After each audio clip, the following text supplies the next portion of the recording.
పేరు సందీపిక. ఏడాది కాలంగా తెలంగాణలో ఇచ్చిన ఉద్యోగాలు, చేసిన అభివృద్ధిపై ప్రతిపక్షాలను సీఎం రేవంత్ రెడ్డి ఛాలెంజ్ చేస్తున్నారు. ధైర్యం ఉంటే ఫామ్ హౌస్ వదిలి కేసీఆర్ అసెంబ్లీలో కానీ ఎల్బీ స్టేడియంలో కానీ డిబేటుకు రావాలని సవాల్ విసురుతున్నారు. అయితే రేవంత్ కు పని తక్కువ, మాటలు ఎక్కువ అని హరీష్ రావు కౌంటర్ ఇచ్చారు.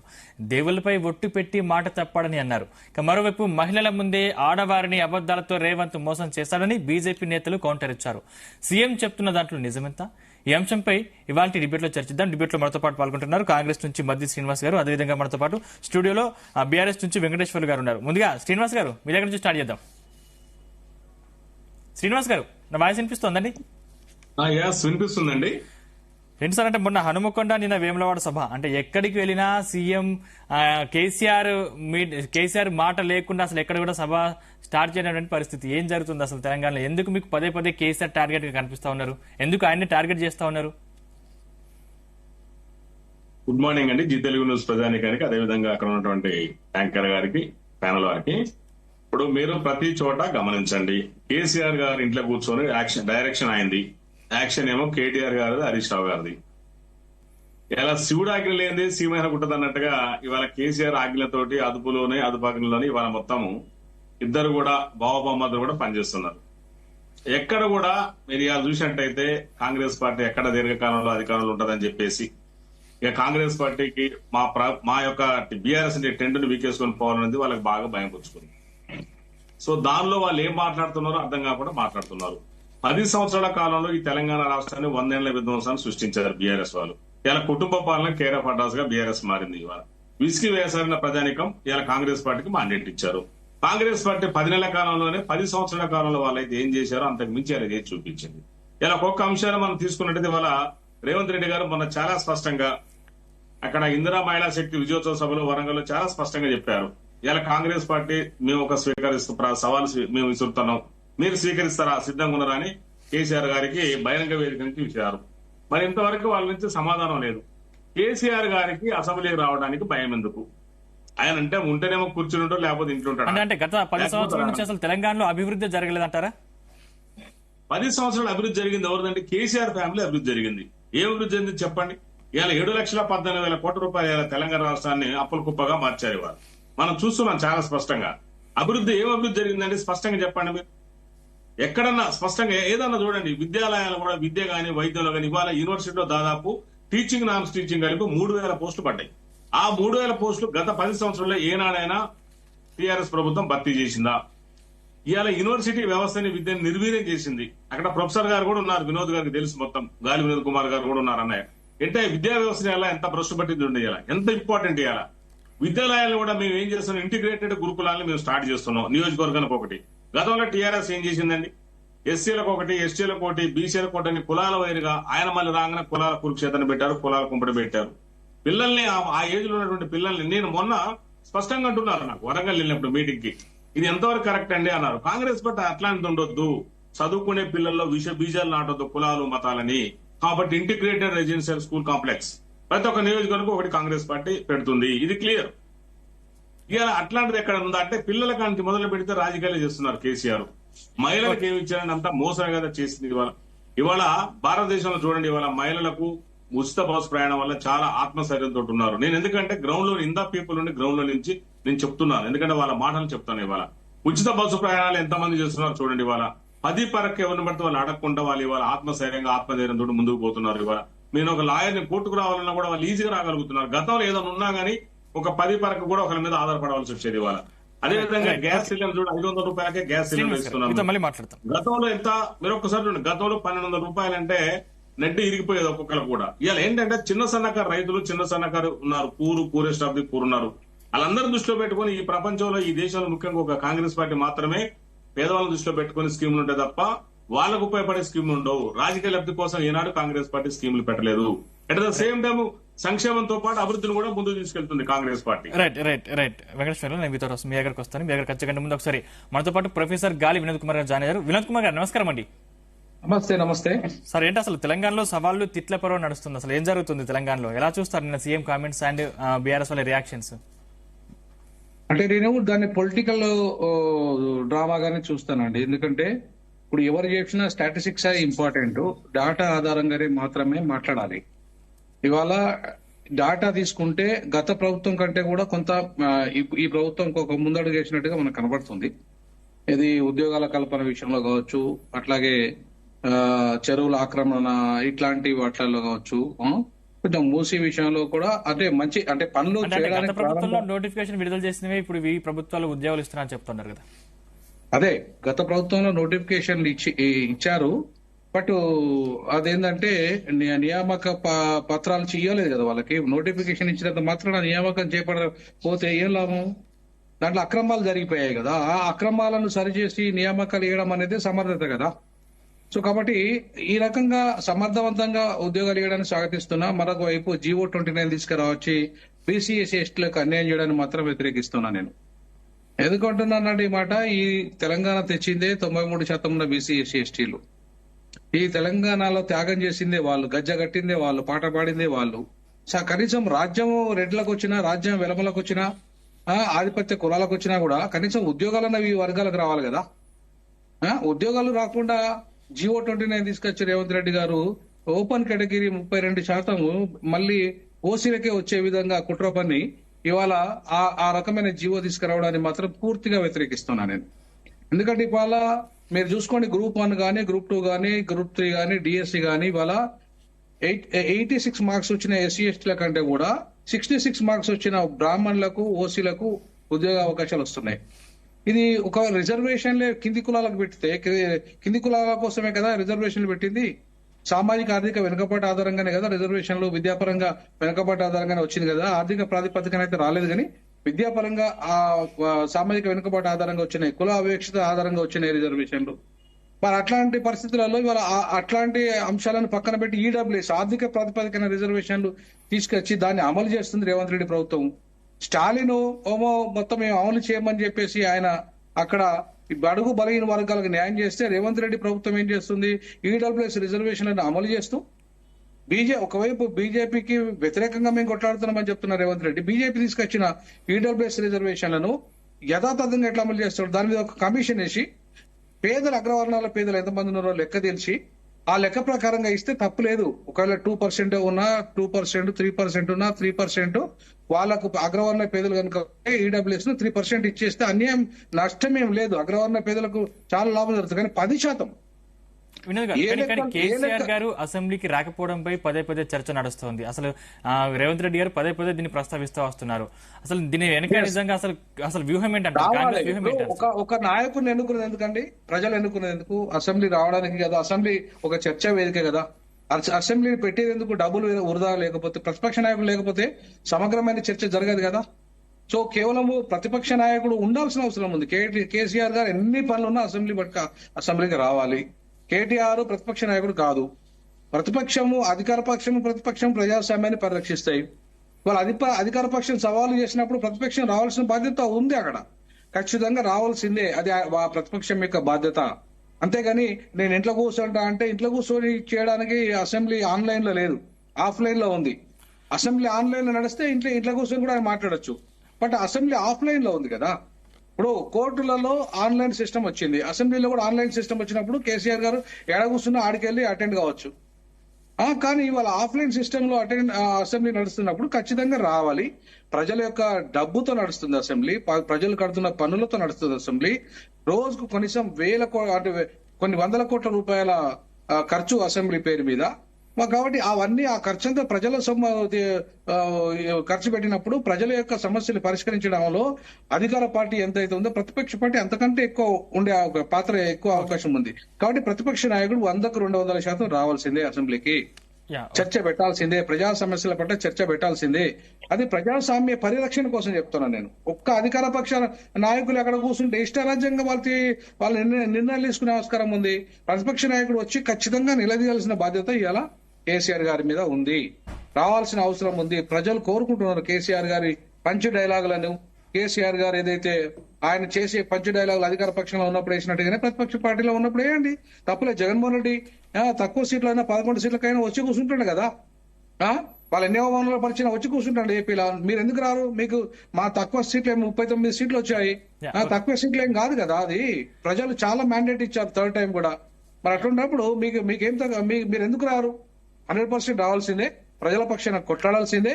నేనైతే కేసీఆర్ గారిని డైరెక్ట్ గా వచ్చి నిలదీయాల్సిన బాధ్యత ఉంది. ఎందుకంటే అధికార పక్షాలు కూడా చాలా తప్పులు జరుగుతున్నాయి, చాలా అన్యాయాలు జరుగుతున్నాయి. వాళ్ళు ఇచ్చిన 6 గ్యారెంటీల విషయంలో కావచ్చు, 420 హామీల విషయంలో కావచ్చు, అట్లాగే వాళ్ళు ఏవైతే ఇవాళ జివో 29 విషయంలో కావచ్చు, ఇంకా అనేక ఇప్పుడు నిరుద్యోగుల విషయంలో కావచ్చు అన్యాయం జరుగుతుంది, బీసీ ఎస్సీ ఎస్టీలకు అన్యాయం జరుగుతుంది, మైనార్టీలకు అన్యాయం జరుగుతుంది, ముస్లిం మన మహిళలకు అన్యాయం జరుగుతుంది. వీటన్నిటికీ జరుగుతున్న క్రమంలో నిలదీయాల్సింది ఎవరండి? ప్రతిపక్ష నాయకుడే కదా నిలదీయాలి. ఖచ్చితంగా కేసీఆర్ గారు వచ్చి జరుగుతున్న అన్యాయాలను ఖచ్చితంగా నిలదీయాలి. అధికార పక్షం నుండి రాబట్టాల్సిన అవసరం ఉంది ఇవాళ. రైట్, వెంకటేశ్వర్ గారు నమస్కారం అండి. ఏంటి మొత్తం ప్రధానంగా చర్చ నడుస్తుంది మాత్రం కేసీఆర్ అసెంబ్లీకి రావట్లేదని, ఎందుకంటే పదే ప్రస్తావిస్తున్న హనుమకొండలో చూసాం, రేవంత్ రెడ్డి గారు మాట్లాడింది, నిన్న వేములవాడలో కూడా చూసాం. అసలు కేసీఆర్ గారు అసెంబ్లీకి రావాలి, వస్తే అక్కడ అన్ని లెక్కలు తేల్చుకుంటామని చెప్పేసి. అంటే నిజంగా అసలు ఎందుకు కేసీఆర్ గారు అసెంబ్లీకి పోవట్లేదు అంటారు? ఆయనకున్న ఇబ్బంది ఏంటి అసలు? Good morning Zee News viewers కు అండ్ తోటి ప్యానల్ మెంబర్స్ కు. యాక్చువల్లీ నేను ఏమంటున్నానంటే 2 అంశాలు ఉంటాయి సార్ ఇక్కడ. ఒకటి, గౌరవ కేసీఆర్ గారు అసెంబ్లీ ఎందుకు రావట్లే అంశం మీద గౌరవ వినోద్ కుమార్ సార్ అడుగుతున్నారు. ప్రజాస్వామ్య పద్ధతిలో కేసీఆర్ గారు రావాలి, కానీ మేము ఓడిపోయినాము, మీరు గెలిచారు. ఒక టైం ఇచ్చాడు. మీ డెవలప్మెంట్ మీద మీరు ఇచ్చిన హామీల మీద ఒక 1 ఇయర్ సైలెంట్గా ఉంటే వాళ్ళు ఏం చేస్తారో చూద్దామన్న ఉద్దేశం మీదనే సారు మాట్లాడలేదు. ఒకసారి అసెంబ్లీకి వచ్చిపోయాడు. రేపు మీరు ఫస్ట్ వీక్లో పెడుతున్నారు కదా, 100% విల్ డిసైడ్ ది పాలిటిక్స్. నేను ఏమంటున్నానంటే ఏదో రావట్లేదని నిప్పు మన బట్ట కలిసి మీద వేయడం కాదు. గౌరవ వినోద్ కుమార్ సార్ ఒక ఉస్మానియా ప్రొఫెసర్, చాలా ఇంటెలెక్చువల్. సార్కు తెలిసి ఉండాలి. మేము గత 10 సంవత్సరాలు లాస్ట్ 5 ఇయర్స్ లో 1,68,000 ఉద్యోగాలు గవర్నమెంట్ ఉద్యోగాలు ఇచ్చినాము. మొత్తం ఇప్పుడు డిఎస్సి నోటిఫికేషన్ ఇచ్చింది మేమే. ఈ 50,000 నోటిఫికేషన్ పత్రాలు ఇచ్చింది రేవంత్ రెడ్డి గారు. కానీ నోటిఫికేషన్ ఇచ్చింది ఎవరు? గ్రూప్ 1 లో ఫెయిల్, ప్రశ్న పత్రాలు లీక్ అని చెప్పారు. అది చిన్న సమస్య. మరి మొన్న కూడా డిఎస్సీలో కూడా ఖమ్మం డిస్టిక్ లో హిందీ పండితుల మీద, పీఈటీల మీద డూప్లికేట్ మెమోలు పెట్టేసిన దాని మీద చర్చ మీద రావట్లేదు. ఈ ప్రభుత్వము మొత్తం డైవర్ట్ పాలిటిక్స్ చేస్తుంది. గౌరవ రేవంత్ రెడ్డి గారు మాట్లాడేది అపోజిషన్ పార్టీలో ఉన్నప్పుడు అదే మాట్లాడుతున్నాడు, ముఖ్యమంత్రి అయిన తర్వాత అదే మాట్లాడుతున్నాడు. నేనేం కాళోజీ నారాయణరావు గారి కళాక్షేత్రానికి పోయి ఆయన మాట్లాడే భాష ఏంటండి? కనీసం కాలేజీ గారికి నివాళులు అర్పించారా? మేము మొదలు పెట్టిన సంక్షేమ పథకాలు మీరు ప్రారంభిస్తున్నారు. మూసి మేము ప్రారంభించిందే, మీరేం చేశారు? మీరు ఒక హైడ్రా తీసుకొచ్చి మొత్తం విచ్చలవిడిగా తెలంగాణ విధ్వంసం చేశారు. సుప్రీంకోర్టు గైడ్ లైన్స్ పాటించకుండా మీరు విచ్చలవిడిగా పేదలను మీరు అంశాలు తీసుకురావడం ఏంటండి? మీరు ఇప్పుడు గౌరవ శ్రీనివాస్ గారు కాంగ్రెస్ పార్టీ వాళ్ళు చాలా అభియోగాలు పెట్టారు కాంగ్రెస్ మన బీఆర్ఎస్ పార్టీ మీద. ఏంది 10 సంవత్సరాలలో విధ్వంసం జరిగిందంటారు? 10 సంవత్సరాల ఈ దేశంలో నెంబర్ 1 జీడీపీ ఉంది కదా, ఈ దేశంలో నెంబర్ 1 పర్ క్యాపిటల్ ఉంది నిజం కదా, ఈ దేశంలో ఐటీ డెవలప్షన్ కేసీఆర్ గారు కదా, మీరు ఎట్లా మాట్లాడతారండి?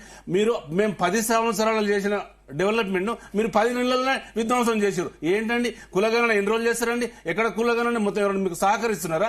మీరు కులగణన హైకోర్టు ఇప్పుడు సహకరించిన వాళ్ళందరూ బీఆర్ఎస్ నాయకులు చెప్తున్నారు కదా. నేను అనట్లేదు సార్, అట్లా నేను అనట్లేదు. మీరు జర్నలిస్ట్ కూడా అట్లా అనకూడదు. ఎందుకు సహకరించట్లేదు అంటే మీరు ఇచ్చిన 6 గ్యారంటీలు ఎక్కడ పోయినాయి, 420 స్కీములు ఎక్కడ పోయినాయి, రుణమాఫీ చేస్తున్న 31,000 కోట్లు అని చెప్పారు. మీరు చేసింది 18,000 కోట్లు. 22 లక్షల మంది రోడ్డు మీదకి వచ్చారు. ఒక్క స్కీమ్, బస్సు స్కీమ్ అండేది. మీరు బస్సు స్కీమ్ అంటే అభివృద్ధి, సంక్షేమము బీద ప్రజలకు ఇవ్వాలి. మీరు ఇచ్చిన బస్సు స్కీము ఇక్కడ ఎంప్లాయీస్ కి నడుస్తుంది. ఇలా ఆయన చెప్తున్న నోటితో హైకోర్టుకు వెళ్తున్నారు లేడీస్ అని. హైకోర్టుకి వెళ్ళే లేడీస్ సంక్షేమ పథకం అవసరం అండి? టీచర్లు, ప్రైవేట్ ఉద్యోగులు. నేను ఏమంటున్నానంటే ఇది ఫెయిల్యూర్ స్కీమ్. ఇలా బర్డన్ పడుతుంది గవర్నమెంట్ మీద. మీరు ఇప్పుడు మూసి తీసుకొచ్చారు, అది ఉత్పాదక రంగం. ఏమైనా దాని మీద ఏమైనా ప్రజలు డెవలప్మెంట్ కదా? మూసి పొల్యూషన్ పోవాలంటే మీరు నిపుణుల కమిటీలు వేయండి, డిపిఆర్ చేయండి, పొల్యూషన్ కంట్రోల్ చేయండి. ఒక్కటి క్లారిటీ, రేవంత్ రెడ్డి గారికి ఫార్మా అల్లుడికి, అమృత్ బామర్తికి దీని మీద చాలా చర్చ జరుగుతుంది. మేము విత్ ప్రూఫ్స్ తో ఢిల్లీలో అమృత్ మీద గౌరవ్ కేటీఆర్ గారు ప్రూఫ్లు ఇస్తే ఇప్పటి వరకు బీజేపీ వాళ్ళు మాట్లాడరు, కనీసం ఇంటెలెక్చువల్స్ మాట్లాడరు, ఇలా ప్రొఫెసర్లు మాట్లాడరు. ఎక్కడ పోయింది కోదండరామ్ సార్, ఎక్కడ పోయింది ఆకును మురళి, ఎక్కడ పోయింది మీ తీర్మానం వల్ల ఇంత మొత్తం విధ్వంసం జరుగుతుంటే సార్ ప్రొఫెసర్ హరిగోపాల్ గారు కూడా, ప్రొఫెసర్ హరిగోపాల్ ఏం మాట్లాడారు? విధ్వంసం. ఇప్పుడు మేము 10 సంవత్సరాలలో అభివృద్ధి, సంక్షేమం చేసిన పక్కన పెట్టండి. మీరు వచ్చారు కదా, 10 నెలల్లో 1% చెప్పండి సార్. ఒక్కటి ఏం సార్ లగచర్ల ఇలా ఒక మణిపూర్ గారు జరుగుతుంది. ఇలా హైకోర్టు ఏం చెప్పింది సార్, నరేందర్ రెడ్డిని ఒక ఉగ్రవాదులకు అరెస్ట్ చేశారు, ఆయన ఎక్కడికి పారిపోలేదు కదా, రేవంత్ రెడ్డి కక్ష కాదని ఇలా హైకోర్టు మీరు పేపర్ హెడ్లైన్స్ లో వచ్చింది. అది కక్ష కదా? రేవంత్ రెడ్డికి నాలెడ్జ్ ఉందా, అడ్మినిస్ట్రేషన్ పవర్స్ ఉన్నాయా, ఆయన ఎంపీ చేసి 45 సార్లు ఫోన్, అదే రోజు 45 సార్లు కాదు 150 సార్లు ఒక నాయకుడు కార్యకర్త ఫోన్ చేస్తాడు. It is possible. సురేష్ మావాడే, మేము ప్లాన్ చేయలేదు, మీరు ఎంక్వైరీ చేయండి. కానీ ఒక బ్యూరోక్రాట్ ముందు తోలి మీరు వెనకాల ఉంటారా? మీ అల్లుని కోసం ఒక బ్యూరోక్రాట్ ఒక ఐఏఎస్ ను బలిస్తారా మీరు? అది తప్పు. నేను ఏమంటుంటే మీరు ఎంక్వైరీ చేయండి. తప్పు ఎవరు చేసినా, బీజేపీ చేసినా, కాంగ్రెస్ చేసినా, టీఆర్ఎస్ చేసినా మీరు దాన్ని శిక్షించాలి. కానీ మీ ఇష్టార్జం 12 నిన్న వేములవాడలో 1200 ఎకరాలు ఫార్మసిటీ కడతా అని చెప్తున్నాడు. మీకు నాలెడ్జ్ ఉందా? టీఎస్ఐసి గైడ్ లైన్స్ ఏం చెప్తానే, ఐలా ఏం చెప్తుంది? మీకు ఇక్కడ ఫార్మా ముచ్చరలో 14,000 ఎకరాలు రెడీగా ఉంది అక్కడ ఫార్మా పెట్టడానికి. మీరు అక్కడ పెట్టి లంబాడ తండాలు విధ్వంసం చేస్తారా? ఆడపిల్లలను హత్యాకాండ సృష్టిస్తారా? ఏంటంటే చేసేది మీరు? పోలీసు బూట్ల చప్పుడు పోయింది అనుకున్నాం మేము, మళ్ళీ పోలీసు బూట్ల చప్పుడు వచ్చింది. ఇలా శ్రీనివాస్ గారు ఏం చెప్తున్నాడు? కేసీఆర్ గారు పాటిస్తే హరీష్ రావు గారు ఫార్మా కంపెనీ వస్తే కొడంగల్ అభివృద్ధి చెందుతుంది. అభివృద్ధి చెందదు. అభివృద్ధిని మీరు అడ్డుకుంటున్నారా? 100% మేము అడ్డుకుంటాం. ఎందుకు తెలుసా? ఫార్మా రంగం పెట్టడానికి మీరు ముచ్చరలో పెట్టండి, మీరు ఆహార శుద్ధి కర్మాగారాలు పెట్టండి, పొల్యూషన్ లేట్ పెట్టండి, ఉత్పాదక రంగం పెట్టండి, కానీ దాంతో ఎంఎస్ఎంఈలు పెట్టండి. కానీ దాంతో ఏం డెవలప్ చేస్తారు సార్? విధ్వంసం అవుతుంది, ఆ పొగ పొల్యూషన్ ఎక్కువైపోతుంది. ఇలా మొత్తం సిరిసిల్లలో ఇంధనాలు అవుతుంది, మునుగోడులో ఆదాయం అవుతుంది. ఏది సార్ చేసేది? మొత్తం విధ్వంసం. రేవంత్ రెడ్డి 40 సంవత్సరాల విధ్వంసం చేసింది 10 నెలల. ఒక ఎగ్జాంపుల్ చెప్తాం మీకు. లాస్ట్ ఇయర్ డెఫిసిట్ కు ఈ ఇయర్ డెఫిసిట్ కు 8,670 కోట్లు ఇలా డెఫిసిట్ అయింది. ఎందుకంటే ఇక్కడ పెట్రోల్ మీద రావాలి ట్యాక్స్, రిజిస్ట్రేషన్ మీద రావాలి, ప్రొవిజన్ మీద రావాలి. ఎక్కడ సమీక్షలు పెడతారు? ఎడ్యుకేషన్ మినిస్టర్ లేక ఇవాళ 45 మంది విద్యార్థులు, ప్రొఫెసర్ వినోద్ సార్ తెలుసు, 45,000 మీ విద్యార్థులు చనిపోతే నిన్నటికి ముగునూరులో 100 మంది సార్, 100 మంది హాస్పిటల్ చేరారు, ఫుడ్ పాయిజన్ అయ్యి. ఏం చర్చ జరుగుతుంది సార్? మీరు సెక్రటరియట్ లో కూర్చొని సమీక్షలు చేస్తున్నారా? మీరు ఐఏఎస్ సలహాలు తీసుకుంటారా? మీ సలహాదారు మొత్తం టీడీపీలు, కాంగ్రెస్. ఇక్కడ ఉన్నది కాంగ్రెస్ గవర్నమెంట్ కాదు, మొత్తం టీడీపీ గవర్నమెంట్. ఏం చేస్తారు సార్? మీ రాహుల్కి ఏమైనా తెలుస్తుందా? మీరు మనపూర్కి ఒక మాట, ఇక్కడ లాల్చర్కి ఒక మాట మాట్లాడతారా? ఎస్టీల మీద మీరు కామారెడ్డి డిక్లరేషన్ ఎక్కడ పోయింది సార్? ఇప్పుడు హైకోర్టు ఏం చెప్పింది? హైకోర్టు గైడ్ లైన్స్ ఉన్నాయి. కులగణన చేసి ఎంపీటీసీ, జెడ్పీటీసీ రిజర్వేషన్లు ఏమని చెప్పింది. మీరు కులగణన మొత్తం అకౌంట్ నెంబర్లు అడుగుతున్నారు, ఆధార్ కార్డులు అడుగుతున్నారు. మీరు ఎస్సీ ఎస్టీ బీసీలు ఇప్పుడు సంచార జాతులకు మీరు యాక్షన్ చేయలేదు. ఒక సంచార జాతులు డేరాలు వేసుకుని ఎక్కడో బతారు. మీరు దానిలో ఆప్షన్ పెట్టిరా? ఏమైనా ఉందా? మైండ్ ఉందా గవర్నమెంట్? నేను అడిగిన క్వశ్చన్లకు శ్రీనివాస్ గారు అన్నిటికీ సమాధానం చెప్పాలి. మీరు కుటుంబ పాలన చెప్పొద్దు, విధ్వంసం చెప్పొద్దు. ఎందుకంటే విధ్వంసం ఉండని కాంగ్రెస్ హక్కే లేదు. ఇంత విధ్వంసం చెప్పారు, దానికి సమాధానం చెప్పమనండి. రైట్ శ్రీనివాస్ గారు, వెంకటేశ్వర్లు గారు చెప్పిన దానికి ప్రతిదానికి మీరు సమాధానం చెప్పాలి. ఇప్పుడు ఒక్కటండి, Vinod Kumar sir university professor sir, నాకు తెలుసు. సార్ ఏమన్నారంటే జియో నెంబర్ 25 అనేది సుప్రీంకోర్టు గైడ్ లైన్స్ ప్రకారం పెట్టింది. చాలా జీ తెలుగు న్యూస్ ప్రజానికానికి ఒక ప్రాక్టీసింగ్ అడ్వకేట్ గా నేను చెప్తున్నాను. సుప్రీంకోర్టు రూలింగ్ ఏముందంటే అండి, సుప్రీంకోర్టు గైడ్ లైన్స్ ఒక జాబులో 2 సార్లు రిజర్వేషన్ ఇవ్వడానికి సాధ్యపడతాను. అంటే ఒక గ్రూప్ 1 ఎగ్జామ్ జరిగినప్పుడు ప్రిలిమ్స్, మెయిన్స్ అని 2 దశల్లో ఉంటుంది. చాలా స్పష్టంగా చెప్తున్నాను నేను ప్రాక్టీసింగ్ అడ్వకేట్ గా. సో ప్రిలిమ్స్ దశలో ఆ రిజర్వేషన్ ఇచ్చినప్పుడు ఏంటంటే మెయిన్స్ దశలో ఇవ్వైతే కాదు, కాబట్టి 2 సార్లు రిజర్వేషన్ ఇవ్వద్దని చెప్పేసి మొదటి దశలో ఇచ్చుకుంటూ మొదటి దశలో జనరల్ గా స్క్రీనింగ్ చేసి 2వ దశలో వాళ్ళకి రిజర్వేషన్ ఇవ్వడం జరుగుతుంది. అంటే మెయిన్స్ కి వచ్చిన తర్వాతనే ఇక్కడ ఇంపార్టెంట్. అయినా కూడా ఇంకోటి జరిగింది ఏంటంటే, ఇక్కడ ఏం జరిగిందంటే మొత్తం ఉన్నటువంటి దాదాపు 31,383 మంది మొత్తం అభ్యర్థులు సెలెక్ట్ అయ్యారండి 1:50లో. దీంట్లో బీసీలు 17,921 మంది ఉంటే ఓసీలు, ఈబీసీలు కలిపి 5,800 మంది ఉన్నారు సుమారు. సో ఇక్కడ ఇంకొకటి ఏంటంటే ఎస్సీలకు కానీ ఎస్టీలకు కానీ, ఎస్సీలు దాదాపుగా మరి 4,800 పైచులకు వచ్చారు, ఎస్టీలు కూడా 2,800 వరకు వచ్చారు. ఇక్కడ అంటే రిజర్వేషన్ చూడండి మీరు, ఎక్కడ కూడా 1:50 ప్రకారమే ఉంటుంది ఆటోమేటిక్ గా. ఇక్కడ ఏంటంటే ఆ సామాజిక వర్గాలు లేకుంటే ఆటోమేటిక్ గా మళ్ళీ 1:50 అనేది కవర్ చేయడం జరుగుతుంది. వినోద్ సార్ ఏమన్నారంటే బ్రాహ్మిన్స్ వచ్చారు, ఇక్కడ క్యాస్ట్ కాదు, భారతదేశంలో రిజర్వేషన్ వచ్చిందంటే పేదరికమే ఇక్కడ ముఖ్యంగా, కులం అనేది కాకపోతే ఆ రోజు ఒక కులాన్ని ప్రామాణికంగా తీసుకుంటారు.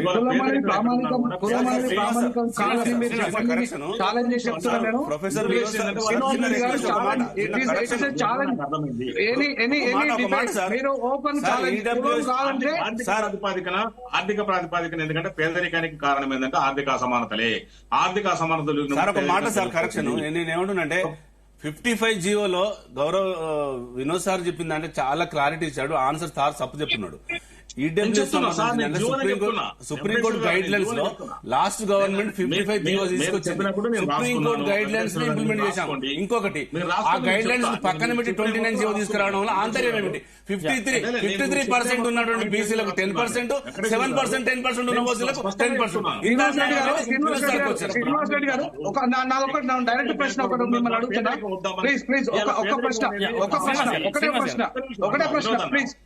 ప్లీజ్ ఒక ప్రశ్న మిమ్మల్ని అడుగుతున్నా. నేను టీజీపీఎస్సీ చైర్మన్ కు నేను రిటర్న్ గా లేఖ రాశాను. ఏమని అంటే ఆర్టీఐలో ఒక లేఖ రాశాను. నాకు ప్రిలిమ్స్ లో పాస్ అయిన వాళ్ళు ఎవరైతే ఉన్నారో వాళ్ళ లిస్ట్ ఇవ్వండి. దాంట్లో కేటగిరీ వైజ్ గా ఓసీలు ఎంతమంది, బీసీలు ఎంతమంది, ఎస్సీలు ఎంతమంది, ఎస్టీలు ఎంతమంది క్వాలిఫై అయ్యారు లెక్క ఇవ్వండి అని చెప్పాను. ఆయన ఇంతవరకు ఇవ్వలేదు. ఎందుకు ఇవ్వలేదండి? చెప్పండి. ఇప్పుడు నేను అఫీషియల్ చెప్పానన్నా. నేనేమంటున్నా, నీకు క్యాస్ట్ సర్టిఫికేట్, ఒకవేళ నువ్వు క్యాస్ట్ కనుక నువ్వు క్యాస్ట్ క్రైటీరియా తీసుకుంటే నీకు క్యాస్ట్ లో క్రైటీరియా నీ దగ్గర ఉంటది కదా లెక్క. నువ్వు ఎందుకు ఇవ్వలేదు? రిజర్వేషన్ పక్కన పెట్టండి.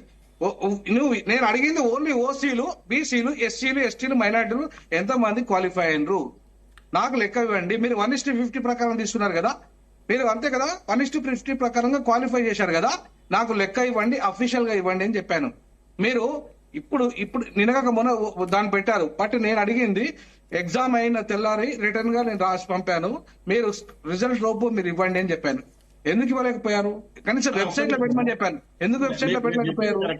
ఎగ్జామ్ రాసిన రోజే తెల్లారి ఆ రోజు మొత్తం అన్ని పేపర్లు టీవీలో చూసాం మనం. ఇవాళ మీకు చాలా స్పష్టంగా చెప్తున్నా, ఓసీలు మొత్తము 3076 మంది వచ్చారు, బీసీలు 17,921 మంది వచ్చారు, ఎస్సీలు 4,828 మంది వచ్చారు, ఎస్టీలు 2,783 మంది వచ్చారు, ఎకనామికల్ బ్యాక్వర్డ్ క్యాస్ట్ వాళ్ళు కూడా 2,774 మంది వచ్చారన్న. మొత్తం చూసుకుంటే బీసీలు దాదాపు 21,093 మంది. అంటే మీరు చూడండి, బీసీలు మనం అనుకున్న ప్రకారం కూడా దాదాపు 18,000 మంది వచ్చారు. మీరు చూడండి, మీరు ఏమన్నారంటే కూడా వేరే వాళ్ళు కూడా బీసీలు 18,000 అటెండ్ అయ్యారు. అక్కడ ఉన్న జాబ్లకు 563 జాబ్లకు చూడండి. మీరు 1:50 లెక్కేయండి. ఇలా ఈబీసీ బ్రాహ్మణ్కి వచ్చిందంటే ఎకనామికల్ బ్యాక్వర్డ్ క్యాస్ట్ ప్రకారం మనం చూడాలి తప్ప అతన్ని బ్రాహ్మణ కులానికి అంటగట్టద్దు. పేదరికాన్ని మనం ఖచ్చితంగా అంటే ఇవన్నీ కలుపుకుంటే, అంటే మీరు 6 గ్యారంటీలను అమలు చేయలేక, శ్రీనివాస్ గారు ఇవన్నీ కలుపుకుంటే మీరు 6 గ్యారంటీలను అమలు చేయలేక, మీ మీద వస్తున్న విమర్శల్ని తట్టుకోలేక మీరు పదే కేసీఆర్ గారి పేరు చెప్తున్నారు, తెరపైకి తెస్తున్నారు అంటే ఒప్పుకుంటారా? ఒక్క నిమిషం అండి. ఇక్కడ మీరు ఒకటి ఇందాక వెంకటేశ్వర గారు చెప్పారు, మూసీని ప్రారంభించిందే మేమంటాడు, మళ్ళీ మూసీలో ఏంటి అంతా అంటాడు. మరి నాకు అర్థం కాదు. డబుల్ స్టేట్మెంట్, డ్యూయల్ స్టేట్మెంట్ ఏందో అర్థం కాదు. ఇంకొకటి మీరు ఏమంటున్నారంటే, మేము వచ్చిన తర్వాత 56,000 ఉద్యోగాలు ఇచ్చినాము. చాలా స్పష్టంగా ఇచ్చామని చెప్తాను. ఎందుకంటే 30,000 ఉద్యోగాలు నోటిఫికేషన్ 8,200 నోటిఫికేషన్లు ఇచ్చింది మేము, వైద్య విజ్ఞాన పరిషత్లో ఇచ్చింది మేము, పోలీస్ డిపార్ట్మెంట్ లో ఇచ్చింది మేము, డిఎస్సి ఇచ్చింది మేము. ఎలక్షన్స్ కూడా అమలు రావడం వల్ల కోర్టులో కేసు ఉండడం, మీరు రాగానే పత్రాలు ఇవ్వడం కాదు కదా, ప్రజలు గ్రహిస్తున్నారు కదా. ఏంటంటే వాళ్ళు నోటిఫికేషన్ ఇచ్చిన తర్వాత ఏం జరిగిందో మనకు తెలుసు. గతంలో కూడా చూసాము, లోపభూయిష్టంగా నోటిఫికేషన్లు ఇవ్వటము, తర్వాత వాళ్ళ విద్యార్థులతో వాళ్ళకి సంబంధించిన గతంలో కూడా చూసాము. కవిత దగ్గరుండే ఒక వ్యక్తి కోర్టుకు వెళ్లి వేసి గ్రూప్ అని ఆపినట్టుగా మనం గతంలో చూసాము. ఇలా అట్ట కాదండి లెక్క. ఇక్కడ జాబులు ఇవ్వటం కాదు, జాబులు ఇవ్వటం మీన్స్ పూర్తిగా ఇవ్వటమే. అంటే ప్రిలిమ్స్ కావచ్చు, మెయిన్స్ కావచ్చు, ఇంటర్వ్యూ కావచ్చు, అపాయింట్మెంట్ కావచ్చు, అదంతా ఉండాలి. జేబులో పర్సెంట్ సరిపోదు కదండి, జేబులో ఆ పర్సులో డబ్బులు కూడా ఉండాలి కదా, పర్ఫెక్ట్ గా ఉండాలి. అది అంటే క్లీన్ అని ఇందాక గాలి వినోద్ కుమార్ గారు చెప్పినట్టు పూర్తిగా ఉండాలి. సగం సగం వేసి జాబ్ ఇచ్చినట్టు ఎట్టయిద్దండి? మీరు 10 సంవత్సరాల కాలం ఎన్ని జాబులు ఇచ్చారు? ఇందాక సార్ చెప్తున్నారు 1,60,60,000 అని చెప్పారు. ప్రైవేట్ కంపెనీల జాబులు కూడా మీరే లెక్కేస్తారు. ఓన్లీ సార్ నేను చెప్పేది సాఫ్ట్వేర్ కంపెనీలు మీకు డెప్త్ గా హైదరాబాద్ లో ఒక నిమిషం మీకు డెప్త్ గా 2018 గవర్నమెంట్ జాబులు ఇవ్వాలి. శ్రీనివాస్ సార్, గవర్నమెంట్ జాబులు ఎన్ని ఇచ్చారు? శ్రీనివాస్ సార్ చెప్తున్నా 2018 నుంచి 2023 వరకు మేము ఇచ్చిన నోటిఫికేషన్లు, మేము అపాయింట్ చేసిన జాబులు మొత్తం మీకు పోతున్నప్పుడు ఇచ్చిపోతా 1,63,000 గవర్నమెంట్ ఉద్యోగాలు ఇచ్చినాము. మేము ఓన్లీ 37,000 ఉద్యోగాలు minority, BC welfare, model school, Adarsh school ఇచ్చాము. అవి మీరు గ్రహించాలి. ఎందుకంటే ఉన్నది లేనట్టు, లేని ఉన్నట్టు మాట్లాడడం తప్పు. వాస్తవాలు ఒప్పుకోవాలి. మీరు అన్నారు ఒక మంచి మాట చెప్పారు. నేను ఏమంటున్నానంటే యూనివర్సిటీలో గ్రాంట్ రాలేదని, యూజీసీ గ్రాంట్ రాలేదని, అది బీజేపీ ప్రభుత్వం ఉంది, యూనివర్సిటీ గ్రాంట్ అక్కడి నుంచి రావాలి, మేము ఇవ్వాల్సింది ఇస్తాం. మీరు క్లారిటీగా మాట్లాడండి. మీరు స్టూడియోలో ఉన్నారు, మేము జూమ్ లో ఉన్నాం. మీరు వచ్చినప్పుడు మీరు ఏమంటారంటే జాబులు ఇవ్వటం అంటే నోటిఫికేషన్ వేసి చేతులు దులుపుకోవడం కాదు. జాబ్ అంటే అపాయింట్మెంట్ ఆర్డర్ చేతికి ఇచ్చేంత వరకు అంతా కలిపితేనే జాబ్ ఇవ్వడం అవుతుంది. మరి మీరు నేను ఏమంటున్నాను సార్, మీరు రుణమాఫీ చేయడం మొత్తం చేసినట్టు కదా, మొత్తం 31,000 కోట్లు చేస్తేనే చేసినట్టు కదా సార్. సార్ సూటి ప్రశ్న శ్రీనివాస్ గారు, మీకు మేము ఉద్యోగాలు ఇవ్వలేదని మీరు ఆరోపణ చేస్తున్నారు, మేము ఇచ్చినామని చేస్తున్నాం. మీరు కూడా కంప్లీట్ గా 32,000 కోట్లు 49 మంది లక్షల రైతులకు కంప్లీట్ అయిన తర్వాతనే రాజీనామాల గురించి, రైతులకు రుణమాఫీ గురించి చేయాలి. కానీ రేవంత్ రెడ్డి గారు చేసినా అని పదే అబద్ధాన్ని 100 సార్లు చెప్తున్నాడు. దానికి మీరు సమాధానం చెప్పగలుగుతారా? ఒక్క నిమిషం వెంకటేశ్వర గారు, నేను మొన్న వరంగల్లో నేను మీటింగ్ లో ఉన్నాను. రేవంత్ రెడ్డి గారు ఏం చెప్పారు? 22,22,365 మంది రైతులకు 18,000 కోట్ల రూపాయలు వేసారు. మీరు ప్రమాణం చేసి డిసెంబర్ 9 ఇస్తా అని చెప్పారు. వాటికి కొన్ని టెక్నికల్ లో ఉన్నాయి, అన్ని కూడా వేస్తామని చాలా స్పష్టంగా చెప్పారు తప్ప మొత్తం రైతులకు వేసామని ఎక్కడా చెప్పలేదు. 18,000 కోట్లని చాలా మీరు మహారాష్ట్ర ప్రచారంలో రాహుల్ గాంధీ గారు, ఖర్గే గారు, మేము సార్ ఆయన కూడా ఎక్కడ చెప్పలేదు కదా సార్. ఎవరు కూడా మహారాష్ట్ర జార్ఖండ్ ప్రచారంలో గౌరవ్ రాహుల్ గారు, ఖర్గే గారు చెప్పింది ఏంటంటే ఆంధ్రప్రదేశ్ కాదు, only Telangana model of India అంట, ఇక్కడ రుణమాఫీ పూర్తిగా అయిందంట, ఫుల్ డెవలప్మెంట్ అంట, కులగణన మీద ఇది నెంబర్ 1 రాష్ట్రం అంట. దాని మీద ఖర్గే గారు, రాహుల్ గారు చెప్పారు మొత్తం కంప్లీట్ చేసినామని. మీరు రేవంత్ గారు చెప్పారు మొత్తం చేసినామని. మీరు వారోత్సవాలు చేసుకుంటారు మేము బాగా డెవలప్ చేసినామని. ఇది అది పెద్దలు ప్రొఫెసర్లు, పెద్దలు ఇంటెలెక్చువల్ చెప్పాలి, మేము చెప్పేది కాదు సార్. ఎందుకంటే చేసిందని చేయలేదని చేసిందని ఒక రేవంత్ రెడ్డి గారికి సాధ్యమైంది తప్ప ఎవరికి సాధ్యం కాదు. ఇక్కడ సమాధానం చెప్పాలి కదా. వినోద్ గారికి చెప్పాము, మీరు 1,63,000 జాబులు చెప్పాము, మూసి ప్రక్షాళన చెప్పాము, గ్రూప్ 1 మీరు చిన్న సమస్య అన్నారు, చిన్న సమస్య ఎంత మీరు ఏమన్నారంటే సర్వే గురించి అడుగుతున్నారు. ఇదేంటంటే సర్వేలో ఒకటి మీరు గమనించారు, సామాజిక ఆర్థిక విద్య ఉపాధి రాజకీయ కులగణన సర్వే. మీకు రాష్ట్ర ప్రభుత్వానికి హక్కు లేదు కులగణన చేయడానికి, ఓన్లీ బీసీ కులగణన చేయాలి. మీరు జనాభా లెక్కలు చేయడానికి మీకు హక్కు లేదు. మీరు వినండి సార్, మీరు చెప్పేటప్పుడు వినండి. అంటే మీరు అడిగిన తప్పు చెప్తున్నారు సార్. మీరు వినండి సార్, వెంకటేశ్వర గారు వినండి. ఇది సామాజిక డైరెక్ట్ గా కులగణన సర్వే చేసే అధికారం రాష్ట్ర ప్రభుత్వాలు లేదు కాబట్టి అన్ని మొత్తం కలిపి కూడా సామాజికంగా, ఆర్థికంగా, విద్య గానీ, ఉపాధి గానీ, రాజకీయం గానీ ఈ విధంగా అన్ని కలిపి కులగణన సర్వే జరుగుతుంది. దీంట్లో అన్ని అంశాలు ఎందుకు చేర్చాల్సి వచ్చిందో, దాదాపు 75 అంశాలు ఎందుకు చేర్చాల్సి వచ్చిందో కూడా గతంలో వివరించడం జరిగింది. ఎందుకంటే ఒక వ్యక్తి యొక్క ఓవరాల్ డెవలప్మెంట్ ఎలా ఉందని. దీనివల్ల ఎవరు కూడా రిజర్వేషన్లు తీసేయడం కానీ, లేకపోతే స్కీములు ఆపడం కానీ జరగదు. ఎందుకంటే ప్రభుత్వం ఏదైనా స్కీములు తయారు చేసినప్పుడు కానీ, ఉపాధి అవకాశాలు తయారు చేసినప్పుడు కానీ మన ఒక కాంప్రహెన్సివ్ గా అంటే పూర్తి వివరాలతో ఉన్నప్పుడు మాత్రమే మనం పూర్తిగా స్కీములు కానీ ఏదైనా అమలు చేయగలుగుతాము. ఆ డీటెయిల్స్ అన్ని లేకుండా మనం అమలు చేయలేము కదా. ఇప్పుడు మీరు ఒకరోజు సర్వే చేశారు, ఒకరోజు సర్వే ఇంతవరకు కూడా బయట పెట్టలేదు. వినోద్ సార్ కూడా తెలిసిన వరకు అసలు ఒకరోజు సర్వే ఏం చేశారో చెప్పలేదు. మరి మేము అట్లా కాదు కదా, మేము పబ్లిక్ డొమైన్ లో పెట్టాము, ఏ అంశాల మీద సర్వే చేస్తా పెట్టాము, దీని మీద చర్చలు పెడుతున్నాము. ఇప్పుడు కూడా జరుగుతుంది. ఎందుకంటే మీరు ఒకరోజు వచ్చారు, రాసుకుని పోయారు. అలా ఏ అంశాలు నాకు ఇప్పటివరకు కూడా తెలియదు. ఆ రోజు చెప్పాము, అయిపోయింది. ఇప్పుడు అట్లా కాదు కదా, మొత్తం ఈ క్వశ్చన్లు ఉన్నాయి, మీరు ఆన్సర్లు చెప్పండి. ఇక్కడ ఎవరిని కూడా ఒత్తిడి చేయట్లేదు కదండి. మీ వివరాలు పూర్తిగా ఇచ్చినప్పుడు ఏంటంటే ప్రభుత్వం స్కీములు కానీ, సంక్షేమ పథకాలు కానీ మీరు వచ్చినప్పుడు చెబుతారు. వెంకటేశ్వర గారు, నేను సాయంత్రం దాకా కాకుండా మాట్లాడగలను, నేను లాయర్, మీరు ఊరికే మాట్లాడనేయట్లేదు. మీరు దయచేసి మీరు రాసుకోండి, మీరు పేపర్ పెన్ చేయండి సార్, కొద్దిగా సార్ రాసుకుంటారు. మీరు ఇట్లా మేము మాట్లాడేటప్పుడు చేతులు లేపితే మేమేం చెప్పలేం కదా. రాసుకోండి, చెప్పండి వెంకటేశ్వర గారు. మాది మీరే మాట్లాడితే ఎట్లా? మీరు స్కీములు ఇచ్చారు, 55,000 జాబులు మేము కరెక్ట్ ఇచ్చాము. మీరు ఎంతసేపటికి ఏంటంటే నోటిఫికేషన్ వేయడం, చదువుకోవటము. మీరు ఎక్కడన్నా ఇచ్చారా జాబులు? మీరు ఎన్ని జాబులు ఇచ్చారు? 10 ఏళ్ల కాలం ఎన్ని జాబులు ఇచ్చారు? 10 ఏళ్ల కాలం ఎన్ని జాబులు ఇచ్చారు? మీరు ఎన్ని స్కీములు అమలు చేశారు? మీ స్కీములు ఏంటంటే విద్యారంగాన్ని ఇలా పూర్తిగా నిర్వీర్యం చేశారు. ఇలా నేను ఒక రీసెర్చ్ స్కాలర్ని, పిహెచ్డి లాలో నాది డాక్టరేట్, LLM గోల్డ్ మెడలిస్ట్ ని. సార్ వినోద్ సార్ కూడా తెలుసు నాకు. మీరు ఎంతమంది విద్యా వ్యవస్థ ఏమైందంటే మీ ఆధ్వర్యంలో చెప్పండి. 10 ఏళ్ల పాటు ఇవాళ ఏమైనా ఫీజు రియంబర్స్మెంట్ ఇచ్చారా? ఇవాళ కాలేజీలో దాదాపు 4,600 కోట్ల రూపాయలు ఇవాళ డిగ్రీ ప్రైవేట్ కాలేజీ ఇంతవరకు ఇవ్వలేదు. వాళ్ళు ఏమైంది? రైతులకు ఇంతవరకు అదేవిధంగా సర్పంచులు కూడా మీరే చెప్పుకుంటున్నారు, 80% మా టీఆర్ఎస్ సర్పంచులు ఉన్నారు, వాళ్ళ బిల్లులు కూడా పెండింగ్ పెట్టారు కదా. డిఎల్ 5 పెండింగ్ ఉంటే మేము ఒకటి ఇచ్చాం కదా.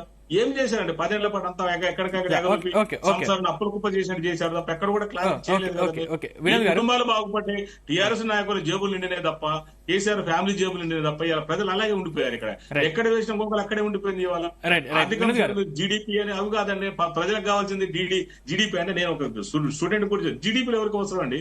కడుపు నిండా 3 పూట్ల అన్నం దొరకాలి, నిరుద్యోగులకు ఉద్యోగాలు దొరకాలి, సంక్షేమ పథకాలు అందుబాటులో ఉండాలి, అభివృద్ధి కార్యక్రమాలు కళ్ళ ముందర కనపడాలి. అది కోరుకుంటారు. లేకపోతే మీరు జీడీపీ ఎవరికి అర్థం చెప్పండి. అసలు జీడీపీ అంటే చాలా మంది తెలియదు. ప్రజల డెవలప్మెంట్, రియల్ డెవలప్మెంట్ మేము కోరుకుంటున్నాం. వినోద్ గారు, అంటే ఈ మధ్యన కొంత రేవంత్ రెడ్డి గారు అవసరానికి మించి కేసీఆర్ ను తిడుతున్నారనే మాటలు కూడా వినిపిస్తున్నాయి. అంటే ఈ వ్యాఖ్యలు కొంతమేర కాంగ్రెస్ ప్రభుత్వానికి కానీ లేకపోతే రేవంత్ రెడ్డి గానీ ఇబ్బంది కలిగించే అవకాశం లేదంటారా? నేను ముఖ్యమంత్రి గారికి ఒక భాష అనేది పార్లమెంటు ఆమోదించిన కొంచెం భాష ఉంది, అది ముఖ్యమంత్రి గారు నేర్చుకోవాలా. ఎందుకంటున్నానంటే పేగులు తీసి మెడకేసుకుంటా లేకపోతే ఇంకా బాంబులు పేలిస్తా అని ఒక మంత్రి అంటాడు. ఏందండి అది భాష? బాంబులు పేల్చడం ఏందండి? నాకు అర్థం కాలే. పేగులు మెడకేసుకోవడం ఏందండి ఆ భాష? ఇప్పుడు మీకు పార్లమెంటరీ లాంగ్వేజ్ లేదా? ఆల్రెడీ పార్లమెంట్ ఆమోదించింది పొలిటికల్ లాంగ్వేజ్ ఎట్లా మాట్లాడాలనేది, కొంత పార్లమెంటరీ కమిటీ ఆమోదించిన భాష ఉంది, దాన్ని మాట్లాడితే చాలా సంతోషం. అంతేగాని నీకు అంటే ప్రజల్ని ఏదో ఎమోషన్ క్రియేట్ చేయడానికి అట్లా మాట్లాడడం సరైనది కాదు. నేనైతే దాన్ని అంగీకరించి, ఏ పార్టీ నాయకుడు మాట్లాడినా దాన్ని అంగీకరించాను. ఇక రెండో విషయానికి వస్తే, ఇవాళ 563 గ్రూప్ 1 పోస్టులలో శాంక్షన్ పోస్టులు చేసింది మాత్రము 500 చేసింది మాత్రం కేసీఆర్ ప్రభుత్వమే. కానీ ఒక 63 మాత్రమే పెంచి మొత్తం మేమే చేసినట్టుగా ఈ కలరింగ్ ఇచ్చుకోవడం అనేది కరెక్ట్ కాదు. ఇప్పుడు 63 మాత్రమే ఎందుకు పెంచారండి? నాకు అర్థం కాలే. గ్రూప్ 1 ఉద్యోగాలు 13 సంవత్సరాల తర్వాత మీరు నిజంగానే మీకు చిత్తశుద్ధి ఉంటే కేవలం 63 మాత్రమే ఖాళీలు ఉన్నాయా? 33 జిల్లాలు వచ్చినాయండి. 33 జిల్లాలు వచ్చినాయి. 33 జిల్లాలకు 33 జిల్లాల చొప్పున కలెక్టర్లు, డిప్యూటీ కలెక్టర్లు, జాయింట్ కలెక్టర్లు ఇవన్నీ కూడా గ్రూప్ 1 కిందకి వస్తాయి కదా. జాయింట్ కలెక్టర్లు, డిప్యూటీ కలెక్టర్, ఆర్డీఓలు, తర్వాత ఎంఆర్ఓలు వీళ్ళంతా గ్రూప్ 1లోకి వస్తాయి కదా. ఇవాళ ఆ లెక్క వేసుకున్నా కూడా కనీసం ఒక 3000 మంది కావాలి. మనం గత ప్రభుత్వం 500 ఇచ్చింది, మీరు కేవలం 63 పెంచి మొత్తం మేమే చేసినామంటే కరెక్ట్ కాదు. మీరు ఇంకా స్పష్టంగా గ్రూప్ 1 పోస్టులు చాలా ఉన్నాయి, పెంచాల్సిన అవసరం ఉంది. తిరిగి గ్రూప్ 1ను మళ్ళీ నెక్స్ట్ ఎప్పుడు పెడతారో, అంటే మీరు ఆల్రెడీ జాబ్ క్యాలెండర్ ఇచ్చారు, ఆ జాబ్ క్యాలెండర్ ప్రకారంగా ఇప్పటికీ మీరు పెద్దగా అంటే ఈ సంవత్సరంలో 2 లక్షల ఉద్యోగాలు ఇవ్వాలి. యాక్చువల్గా ఇప్పుడు 11 మంత్స్ అయిపోయింది, 12 మందికి వచ్చారు మీరు మీ పరిపాలనలో. కానీ మీరు ఇచ్చింది కేవలము, మీరు డిఎస్సిలో ఒక 5,000 పెంచారు, తర్వాత గ్రూప్ 1లో ఒక 63 పెంచారు. అట్లా మీరు మొత్తంగా మీ లెక్క 6,000 కంటే ఎక్కువ మీద పెరగలేదు. సో మీరు ఇచ్చిన లెక్క ప్రకారంగా మీ లెక్క అయితే మీరు శాంక్షన్ చేసిన పోస్టులు అయితే కేవలం 6,000. సో కాబట్టి వాళ్ళు ఇచ్చిన పోస్టులను, శాంక్షన్ చేసిన పోస్టులను, వాళ్ళు ఇచ్చిన నోటిఫికేషన్లు మీ ఖాతాలో వేసుకున్నారు. ఎందుకంటే మీకు ఎగ్జామ్ పెట్టారు కాబట్టి, ఆర్డర్స్ ఇచ్చారు కాబట్టి, దాన్ని అక్కడి వరకు నేను మిమ్మల్ని స్వాగతిస్తా. కానీ మొత్తంగా వాళ్ళ నోటిఫికేషన్లను అమలు చేసినంత మాత్రాన మీరు పెంచినట్టు కాదు. మీరు నిజంగానే పెంచి వాటిని 500కు 1000 చేసిన అనుకోండి గ్రూప్ 1, అప్పుడు నేను అభినందిస్తాను మిమ్మల్ని. అదే ఒక 10 నెలల్లోనే ఒక 500 పోస్టులు ఇంకా ఇవ్వగలిగినరు, ఎగ్జామ్ పెట్టగలిగినరు. ఎంత సమర్థవంతమైన ప్రభుత్వం! అరే మీరు పెంచింది 63, డాంబికాలు ఎక్కువ, ప్రచారాలు ఎక్కువ చేసుకుంటున్నారు. అది కరెక్ట్ కాదు. రెండో విషయానికి వస్తే, ఇవాళ మీరు మూసీ ప్రక్షాళన అంటున్నారు. నేను అంటున్న ఈ సందర్భంగా, అసలు మూసీ అనేది ఇలా కొత్త నినాదం కాదు, కొత్త డిపిఆర్ కాదు. అది ఎప్పుడు బ్రిటిష్ కాలంలోనే మూసీని ప్రక్షాళనకు సంబంధించిన అంశాలను మీరు ఒకసారి చూడండి, నిజాం కాలంలోనే ఉన్నది అది. సో దాన్ని ప్రజాపాలకులు ఎవరైతే ఉన్నారో వాళ్ళు ఎవరు కూడా నిర్లక్ష్యం చేసి మూసీని ఇప్పటిదాకా పట్టించుకోలేదు. సరే, రేవంత్ రెడ్డి గారు పట్టించుకుంటా అంటారు, దాంట్లో తప్పులేదు, స్వాగతించాల్సిందే. కానీ ఇలా హైడ్రా ఎందుకండి? నాకు అర్థం కాలే. మూసీకి హైడ్రాకి ఏం సంబంధం అండి? హైడ్రా ఇలా చెరువుల పునరుద్ధీకరణ అనే దాన్ని మీకు మిల్సి రివర్ ఫ్రంట్ ఒకసారి మీరు చట్టం చేయండి. దాంట్లో చెరువుల పునరుద్ధీకరణ, దాంట్లో కాలువలు ఏదైతే మురికి కాలువలు ఉన్నాయో ఆ కాలువలు ఎట్లా శుద్ధి చేయాలి, ఏ రకంగా శుద్ధి చేయాలి అనే అంశాలన్నింటినీ కూడా ఇలా గత చట్టంలోనే ఉన్నాయి, మున్సిపల్ చట్టంలో కూడా ఉన్నాయి, తర్వాత ఫారెస్ట్ యాక్ట్ లో ఉన్నాయి. ఇవన్నీ ఈ చట్టాలు ఆల్రెడీ ఉన్నప్పుడు కూడా హైడ్రా పేరు మీద ఒక మొత్తంగా కొంతమందిని బెదిరించి, రియల్ ఎస్టేట్ వ్యాపారాలను బెదిరించి వాళ్ళ దగ్గరికి డబ్బులు వసూలు చేసి ఇలా ఢిల్లీకి పంపించిందనే ప్రచారం జరుగుతున్నది. అది ఎంతవరకు వాస్తవం అనే దానికంటే కూడా నిజంగా హైడ్రా అనేది 30 ఏళ్ల క్రితం కట్టిన ఇళ్లను కూడా ఎట్లా కూలుస్తారని నాకు అర్థం కాలే. ఏం అధికారం ఉంది రంగనాథ్ గారికి ఏం అధికారం ఉందని గత 30 ఏళ్ల క్రితం ఉన్న ప్రభుత్వాలు ఎవరు?